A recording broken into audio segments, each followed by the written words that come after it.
For more, we're joined by best-selling author Naomi Klein. She's author of This Changes Everything, Capitalism versus the Climate.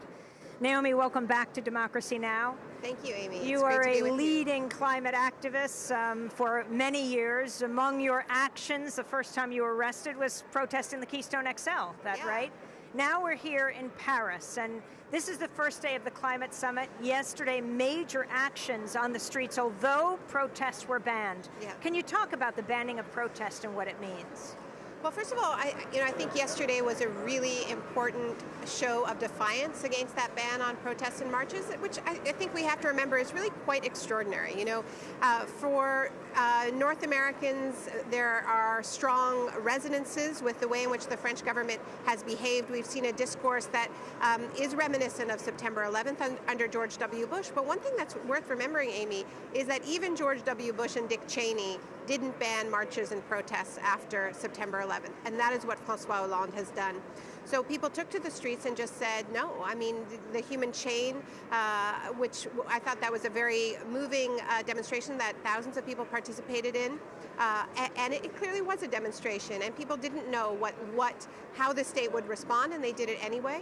The stakes are incredibly high because here we are in this conference center, and this is a summit that is sponsored by all kinds of polluters. There's a big pavilion, the Solutions 21 section of the summit, which is put on by big, energy companies, private water companies, agribusiness companies, and they're saying we have the solution, right? The solution is private water, is genetically modified seeds. Is nuclear power. And we're here in France, which is a huge nuclear powered country. And what was planned for the streets was not just opposition and a demand for action, but also a celebration of people's alternatives, of climate justice, and articulating and showing what that looks like in real terms. There are people who have come to Paris to demonstrate what it is that they're doing in their communities, community-controlled renewable energy, as well as agroecological farming methods. And so, my concern is that as protest is suppressed, these corporate solutions that are being elevated within the conference center become more powerful. So there's a real tension about what do we mean by climate action and who is going to define that. Your thoughts about the Place de la République, which has become world famous as the symbol around the world, with people putting flowers and candles, paying respects to those who died on November 13th, and what happened yesterday. I have seen the memorial. I wasn't there as you guys were there. Democracy Now! Was there. I was in the human chain, and we were doing some filming there. But I was relying on media reports to understand what happened in the Place de la République. And I must say that it's incredibly important what you just reported, that it was police who disturbed that memorial. Because the way it's being reported, and a lot of what I saw was that was blaming that on climate protesters, and in fact they were the ones who were protecting it. I don't know exactly what happened, but you have some very, very important footage to set the record straight on that crucial point. But the other thing that I think is important to understand about why protests are important, you mentioned that I was one of the more than 1,200 people who were arrested in an act of civil disobedience to oppose the Keystone XL pipeline. Obama gave a speech just now to this summit in which he talked about how he had canceled big projects that would have extracted some of the dirtiest fossil fuels, a clear reference to Keystone. But let's remember, he did that under enormous pressure, Amy. It took him, 4 years to reject that pipeline, and he did so because of the incredible organization of the climate justice movement, led by indigenous movements, picked up by groups like Bold Nebraska and 350 and so many other groups. So to the extent to which we have some kind of action here from leaders, and it's not nearly enough, it's because they're under pressure from their populations. That's true for Obama. It's also true, for countries like China, who are under pressure because of air pollution. So they're coming here because their movements their people have mobilized, and yet we are meeting under a state of emergency, and climate protesters are being told to just be quiet. it's not only about protests, the different events, the side events that take place. Not everyone can come into this highly guarded site. This is an old airport where Charles Lindbergh landed his plane after doing his transatlantic flight. But to say the least, it is extremely well guarded, keeping a lot of people out. So what are they doing outside? Well, there's all kinds of events. I mean, and a lot of them are going on. So there's one configuration called Alternativa, which is this celebration of community-controlled solutions, whether agriculture or energy. There are concerts going on. There's there's a big divestment event that's going to be going on in a couple of days. We're organizing an event about justice-based transition and the LEAP manifesto that we were a part of in Canada, and talking about this as a model to bring together the anti-austerity movement, the refugee rights movement, the climate movement, the anti-police violence movement, because this is a moment where there's a huge amount of mobilization around the world and also in Europe, but it's still very much compartmentalized in what we sometimes call silos. So a lot of what's going to be happening is is people coming out of their silos and strategizing, but of course it's happening under a situation where we don't exactly know what is going to attract repression and what isn't. Talk about what's at stake in these talks. Yeah. Well, everything's at stake. I mean, we hear this from the leaders themselves, right? And this is one of the key themes from the protests yesterday was that we are in a state of emergency, right? And the French government has declared a state of emergency after those horrific attacks of November 13th. But that's not the only emergency. Security isn't the only emergency. And there's also a connection. I mean, John Kerry has talked explicitly several times about how climate change was one of the key drivers of the outbreak of civil war in Syria. We know that climate change is already fueling conflict. We know that it's already fueling mass migration.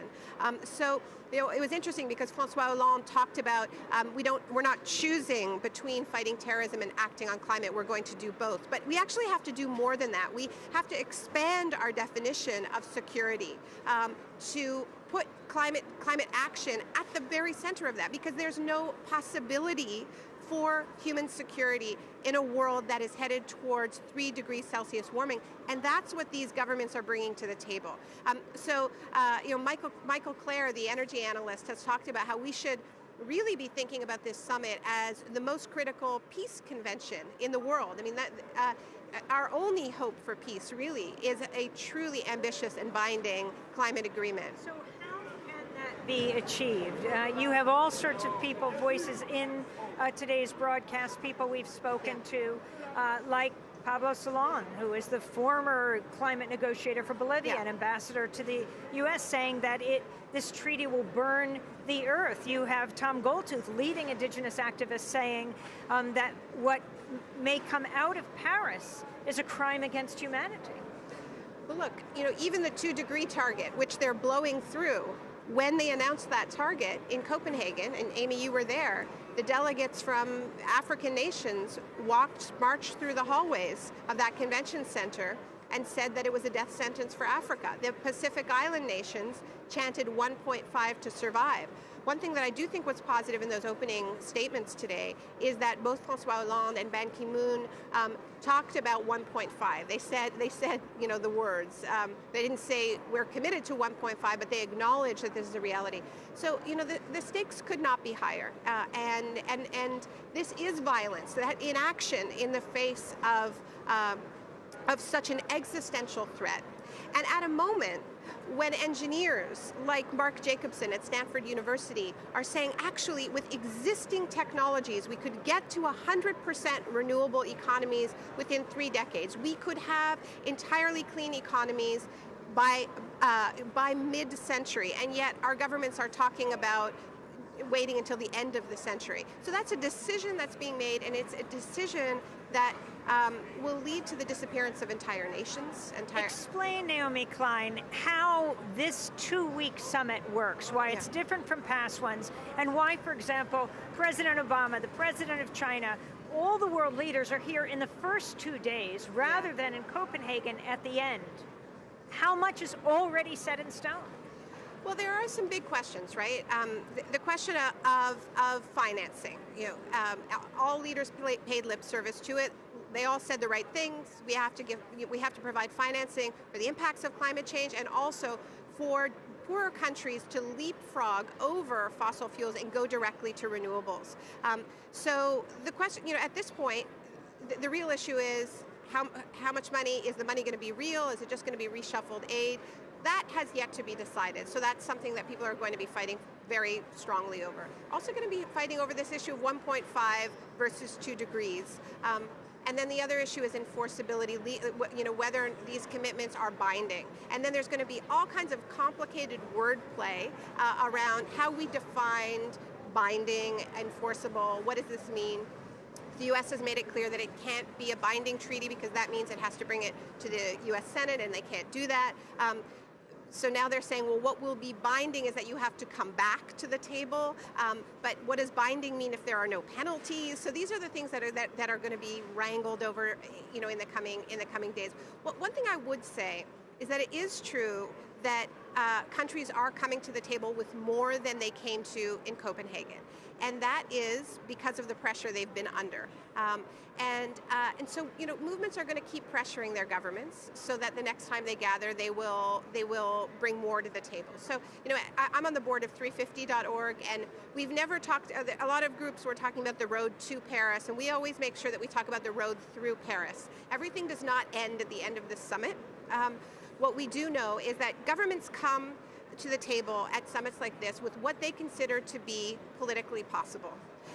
What social movements do is they exist to change what is politically possible. We move the bar so that the next time they come to the table, what is politically possible is aligned with what is physically necessary. Because right now, what is considered politically possible is deeply out of alignment with what is physically necessary. Naomi Klein, I want to thank you for joining us. Stay tuned for part 2 of this conversation at democracynow.org. Naomi Klein is the best-selling author, activist. Her most recent book is This Changes Everything: Capitalism versus the Climate. She's hosting a workshop on Wednesday here in Paris called The Leap Manifesto, a Justice-Based Energy Transition. Oh, and she and Avi Lewis have made a remarkable film called This Changes Everything that's traveling the planet. You can follow Democracy Now! On Facebook, Twitter, and Instagram for photos and video of the protest Sunday and all of the events here at the UN Climate Summit in Paris. And tune in for the next 2 weeks as we broadcast live from inside and outside the Climate Summit.